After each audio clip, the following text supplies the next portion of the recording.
আপনাদের সামনে ইনি মিথ্যে কথা বলেছেন। ডেট এক্সপায়ার ওরা ডেট ডালালো। স্যার বলছে কি ইনি মাসের মাবুন নেই তো। এটা একটা মানুষের জান নেওয়ার কারণ হলো না। তাই এটা একটা মানুষের আপনার ছেলের বয়সী একের পর এক বলে চিন্তা করলেন না যে মা বাবার একমাত্র ছেলে। আর আমার তো মা বাবা আছে, আমার মা বাবা আছে না। পরিবারে ফিরে দেখবে আপনি এটা চিন্তা করলেন কিন্তু আপনারা কি করলেন? আপনাকে সন্তান তো ঠিকভাবে গাইডেন্স করতে পারলেন না। এটা কোনো গাইডেন্সের কারণ না। আপনিও অনেকের মা বন্ধুলে গালি দিতে পারেন, কিন্তু একটা না না, এই মানুষের ঠিক মার্ডার কথা বলে লোকের ভিতরে না।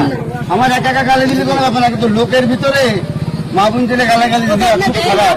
তাই কি বলছো জি? ওদের বলেছে দাওয়াতে আসলেন না?